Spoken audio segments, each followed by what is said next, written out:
¿Qué tal? Muy buenas noches, bienvenidos al informativo de la 24 News. El presidente ruso Vladimir Putin afirma que su país reforzará su arsenal militar por la operación en Ucrania.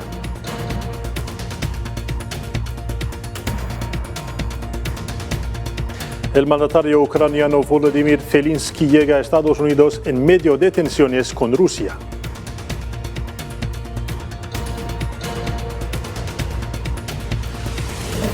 El Congreso de Diputados de Perú aprueba adelantar las elecciones a 2024 mientras crece la tensión diplomática entre Perú y México por el asilo de la familia de Castillo.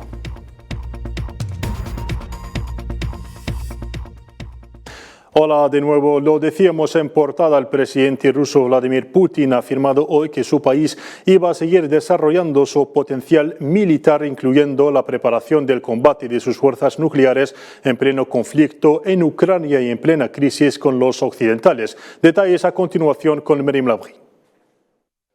En su conferencia de fin de año de los altos mandos militares de Rusia, el presidente Vladimir Putin ha respaldado este miércoles un plan para aumentar al 30% las Fuerzas Armadas y ha prometido al ejército que le ofrecerá todo lo que necesite para la ofensiva en Ucrania sin límites de presupuesto. Se ha anunciado que la Marina tendrá un nuevo misil hipersónico a principios de enero.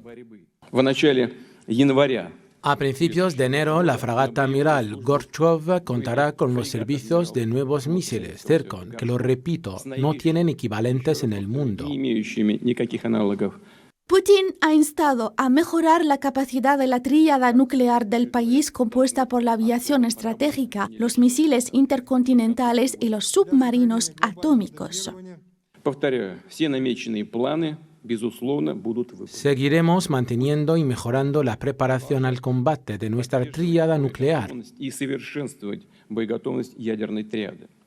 En la misma conferencia, el ministro de Defensa Sergei Shoigu ha propuesto reforzar las Fuerzas Armadas y pasar de 1,15 millones a 1,5 millones de soldados de combate para garantizar la resolución de problemas relacionados con la seguridad militar de Rusia.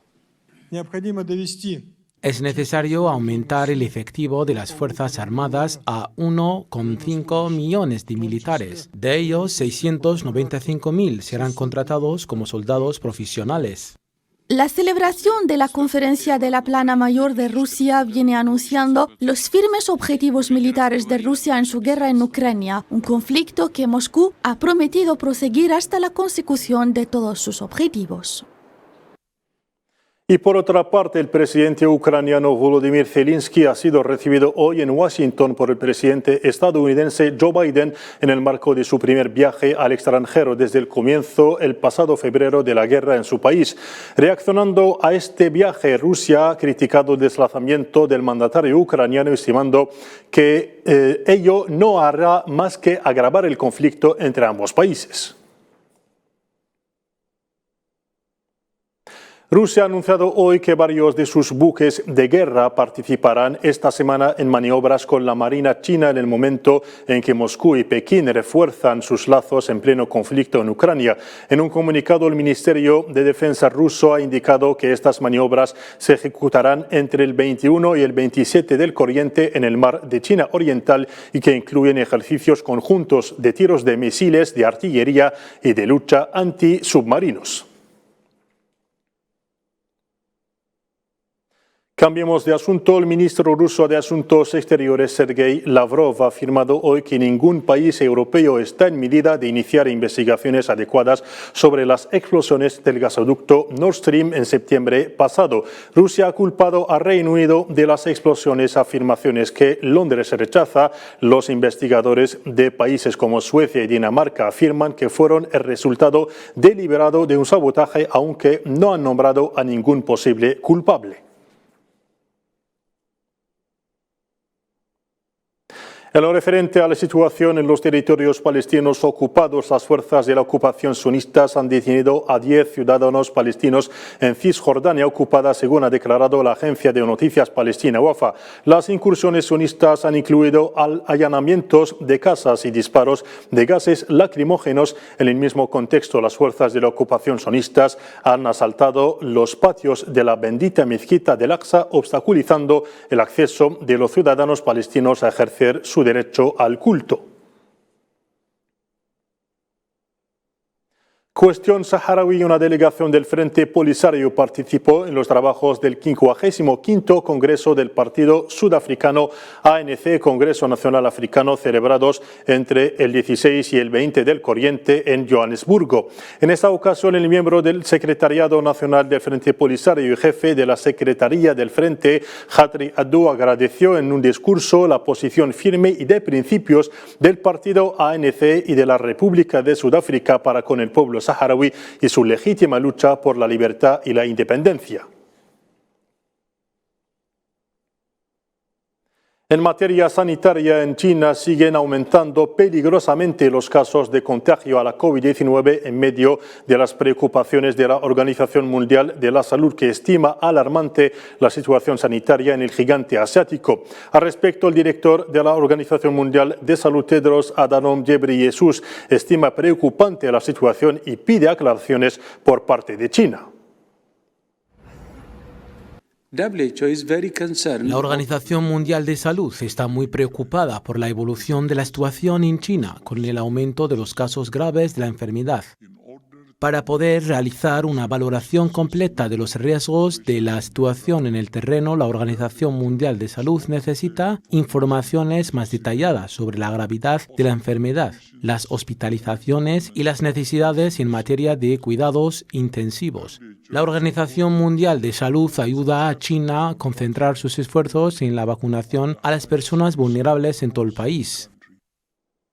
Continuamos con la actualidad internacional. El Consejo de Seguridad de la ONU adoptó ayer una resolución que flexibiliza el embargo sobre las exportaciones de armas a la República Democrática del Congo, una decisión acogida favorablemente por Kinshasa, que saluda una injusticia reparada. En la resolución se retira el requisito anterior de que los países informen al Consejo de Seguridad y a sus 15 miembros de cualquier venta de armas o asistencia militar a la República Democrática del Congo.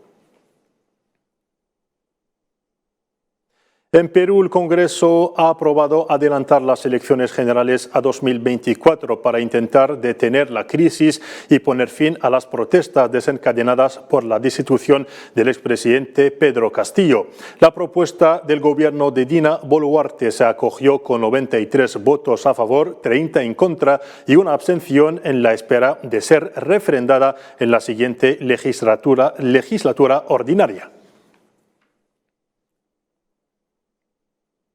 Seguimos en el mismo orden de cosas. México ha concedido el asilo político a la familia del expresidente peruano Pedro Castillo, que se encuentra ya en el país americano, lo que ha generado una crisis diplomática sin precedentes con Perú, que ha provocado la expulsión del embajador mexicano, a quien el gobierno peruano ha declarado como persona non grata. Kahina Mansri nos aporta más aclaraciones. Una crisis diplomática ha estallado entre Perú y México a raíz del asilo otorgado estas últimas horas a la familia del destituido presidente de Perú, Pedro Castillo. La decisión del gobierno mexicano, percibida como una injerencia, molestó al gobierno peruano, que reaccionó a esta decisión declarando persona non grata al embajador de ese país en el Perú, dándole 72 horas para abandonar el país. El gobierno del Perú ha declarado persona non grata al embajador de México en el Perú, Pablo Monroy Conesa, por las reiteradas expresiones de las más altas autoridades de ese país sobre la situación política en el Perú, que constituyen injerencia en nuestros asuntos internos. En la fecha se le ha entregado una nota diplomática a través de la cual se le notifica que tiene 72 horas para abandonar el territorio nacional. México ordenó a su vez el regreso de su embajador al país y rechazó por boca del ministro de Exteriores Marcelo Ebrard la medida tomada por el gobierno peruano, asegurando que su gobierno no cambiará su postura frente a la situación de Pedro Castillo y de su familia. Las relaciones entre Lima y México se vieron deterioradas tras la destitución y la detención de Pedro Castillo. El presidente de México, Andrés Manuel López Obrador, quien no reconoce al gobierno de Dina Boluarte, se declaró en contra de esta detención y pidió respetar la voluntad del pueblo. Y en México nos quedamos donde centenas de migrantes esperaban hoy en la frontera sur del país para recibir un permiso y poder llegar al norte del país y cruzar luego a la frontera con Estados Unidos, pese al mantenimiento de una norma que permite a las autoridades estadounidenses bloquear la entrada a los migrantes por razones de protocolo anti-COVID. En Indonesia, fuertes lluvias cayeron sobre el norte del país, donde centenares de viviendas fueron inundadas por el temporal. Vale recordar que las inundaciones son muy frecuentes en los países de Asia, donde la estación de monzón provoca fuertes chaparrones desde el mes de noviembre hasta el mes de marzo. Y terminamos con fútbol. Leo Messi y Diego Armando Maradona. Siempre se escucha hablar de comparación entre ambos jugadores argentinos, los mejores del mundo en su época, con pasado barcelonista, con el número 10 a la espalda, capitanes de la albiceleste. Sin embargo, la última imagen de la pulga en el estadio de Lusail en Qatar tras ganar la Copa del Mundo con Argentina eleva esa comparación a otra dimensión. Detalles a continuación con Belkacem Faid Aishawi.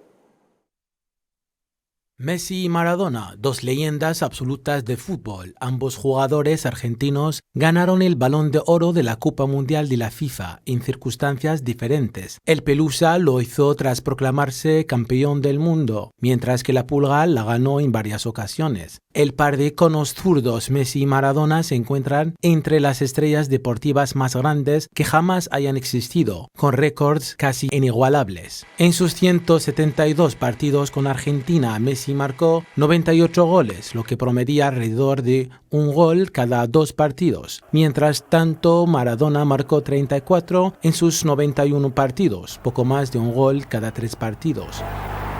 Las constantes comparaciones, especialmente en su tierra con el cebollita Diego Maradona, empezaron cuando la Pulga venció a Brasil en la final de la Copa América el año pasado en el Maracaná. En general, Messi consiguió 39 trofeos durante su carrera, en comparación con los 11 de Maradona. Como ha sido nombrado mejor jugador de la Liga 9 veces durante sus 17 años en el Camp Nou, marcó 672 goles en 778 partidos. Con la blaugrana ganó 10 títulos de la Liga y 4 Champions League, como tuvo un récord de 7 balones de oro ganados a su nombre. Recientemente, la superestrella del PSG y de la albiceleste puso fin a la angustiosa espera de 36 años de su país para llevarse finalmente el oro a casa, emulando la famosa toma de su ídolo Maradona, levantando la copa en el aire. Así, la leyenda ganó el único título que se le había resistido.